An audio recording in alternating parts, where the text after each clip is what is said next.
I got some really strong opinions on earnings reports, and in this video, I'm going to cover the do's and the don'ts of ER reports. Let's get into it.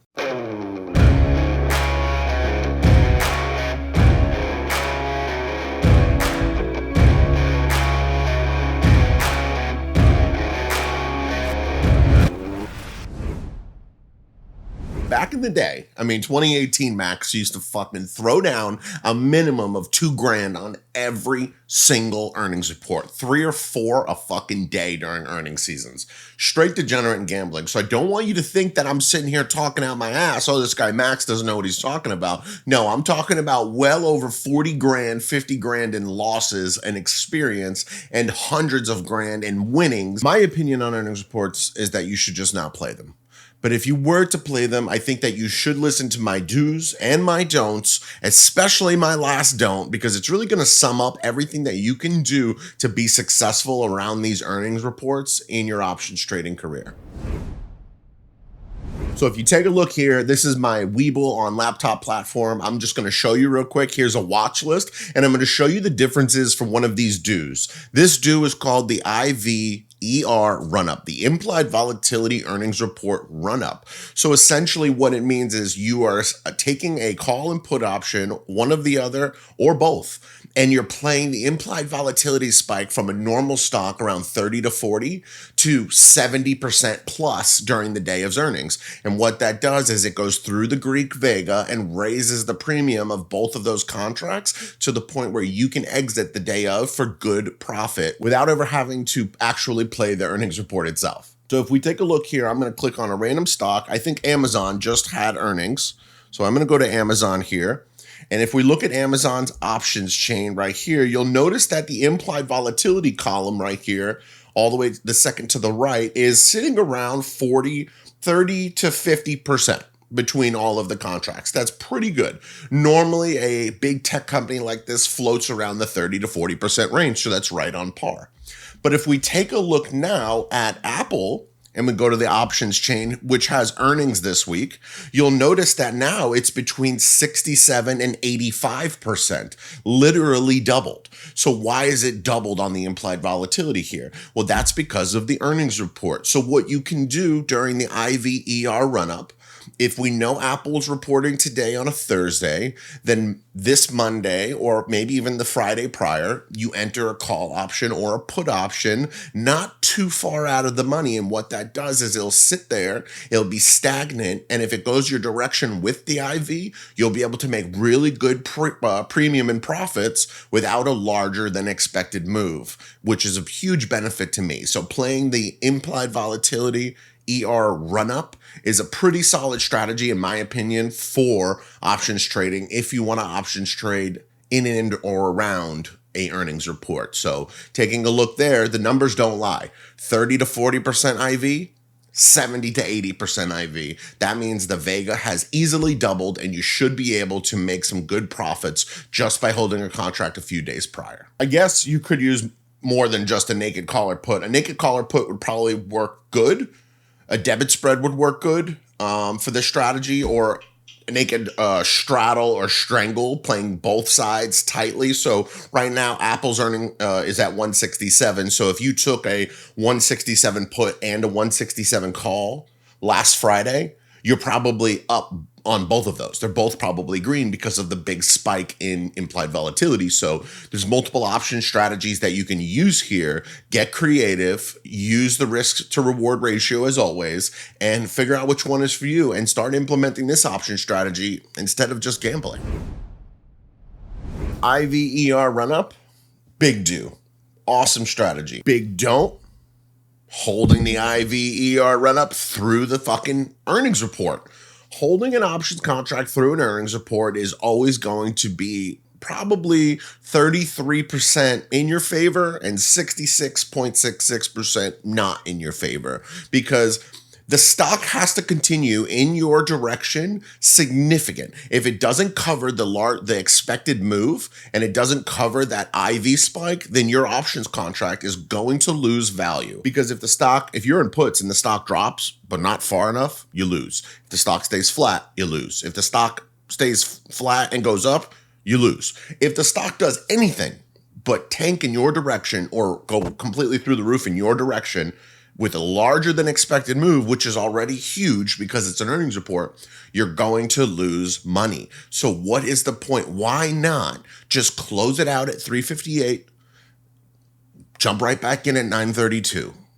The move has been made. The IV has been crushed down. It will save you thousands on your leaps and swing trades. Just simply close it out and let it go. The only reason people want to hold through an earnings report, they try and justify it with whatever bullshit fucking, right? Like, oh, the stock's got a gap $10 higher. I'm going to hold and we're going to fill the gap. Or, oh, I'm going to play because the expected move is 5%. And if it goes my way and it goes 7%, I'm going to make another 10 grand. And they justify it with whatever bullshit reason that they want. But in reality, there is no reason to hold your trade through the earnings report because there's a very strong percent chance that it's going to fuck you. So the best thing to do is lose your, what I call here, it's the same thing, I guess you would call it, that bullshit fundamental bias, right? That fundamental bias again. Oh, it's going to do this. You have no fucking idea. Nobody has any fucking idea. Maybe the CFO of the company does, but no one else does. So if you think you're that guy or you're telling people, oh, it's definitely going up, it's going up, I'm holding,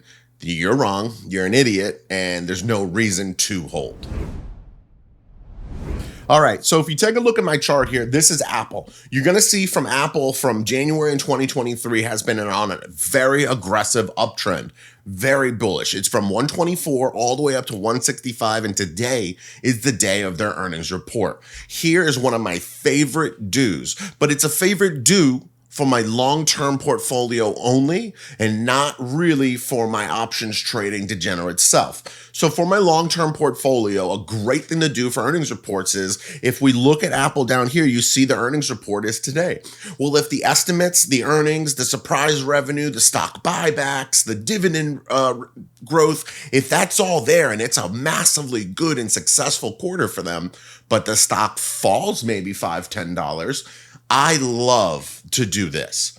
Selling cash secured puts with the inflated premium at the stock price that you love. So if we look at the chart here, you'll see that there was a major resistance and support zone around 154, 155.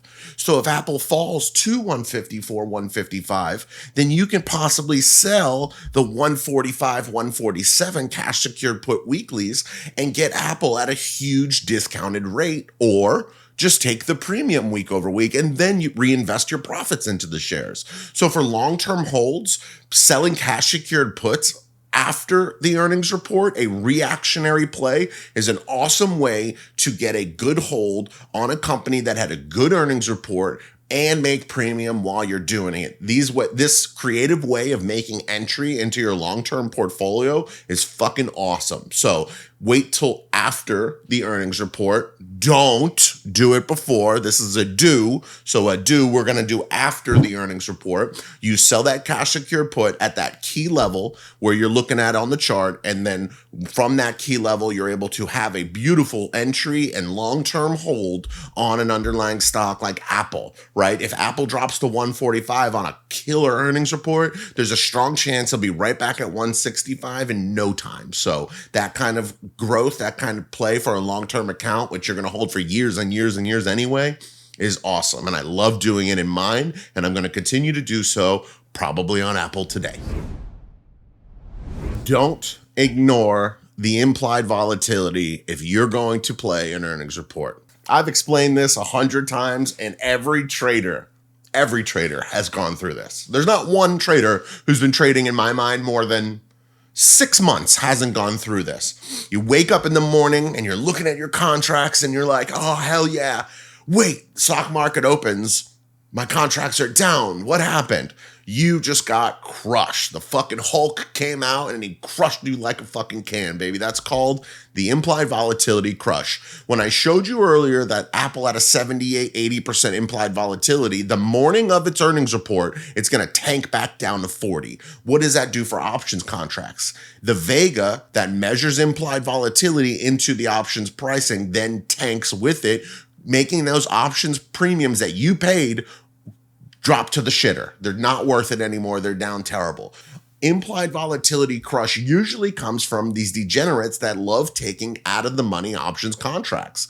When you're taking these deep out of the money options contracts and it doesn't fall deep in the money, you're screwing yourself. So if there's a deep out of the money play, maybe you should reconsider. What's the difference between going deep out of the money with 20 contracts for $200 or buying one contract, maybe one or two strikes in the money for $200? The major difference is that IV crush won't be as significant. The move is less than greater will completely negate most of those losses because that out of the money contract is screwed. The IV crush is going to absolutely take it no matter what. That one in the money contract has a chance to survive. And if it goes your direction, you're still going to make a decent amount of money. So having that good risk to reward while gambling could help you when it comes to the IV crush, because out of the money contracts, the implied volatility, if you see an implied volatility over 130, 150, you shouldn't be buying contracts of that shit anyway. So be very cognizant of the implied volatility when you're playing these earnings reports, because there's a very good chance you're going to get crushed. So I would say don't do it. One of my favorite do's, if you're going to play these earnings report, I call it the debit spread degenerate, right? Do that.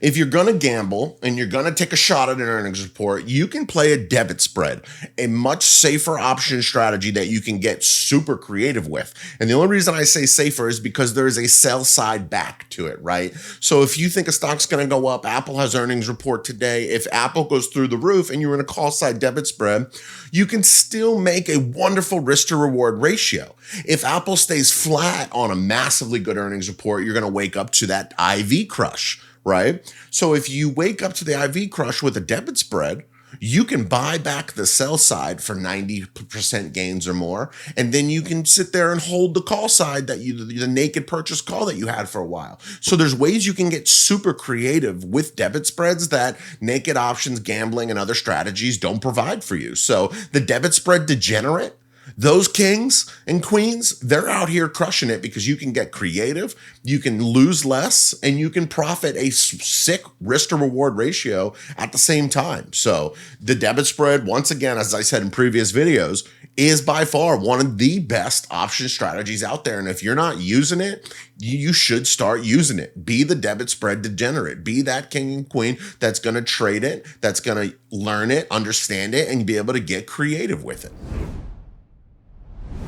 Don't be a gambler. What I mean by that is don't give away all of your control. My last don't is all about control. So if you take a look back at all my do's, you'll notice that I try to get a little bit of control in each one of those strategies. The IVER run-up gives you a little bit of control as the trade goes on because you're not trading the actual earnings report, but you're trading up to it. The next one, the debit spread degenerate, if you were going to trade the actual earnings report, it just mitigates a ton of the risk. And then the selling strategy, that gives you so much control over your entry for a long-term hold. You've seen green reports go red, you've seen red reports go green, and you've seen a bunch of them stay flat. While you have no control over here in the middle during the earnings report, try and take some back. Take some of that control back and make it your own, and take protective custody over that equity. Honestly, if you are just not an earnings report trader, then you need to use the other resources. Number one, you have to know when those reports are coming up on those underlying stocks. If you're trading a stock, you better know the earnings report dates, and you better fucking watch the news that comes out around them, because a unforeseen event or an unscheduled event will definitely crush you in the long run. If you want some other tools to help you, why don't you come over to Max Options Trading? Because I will pound it into your head that you don't need that options earnings report play. We can sit here and make consistent growth and feel the stress off, no risk relief of watching the reports from the sideline. Or maybe we can discuss a pro-actionary strategy, a reactionary strategy, or how to mitigate the risk if you're truly feeling about being a degenerate that day. Oh, excuse me. Oh, I tried this new hazelnut cinnamon coffee this morning with a little brown sugar creamer, and I gotta tell you, it was delicious, but I'm gonna shit my pants at some point in the next 30 minutes.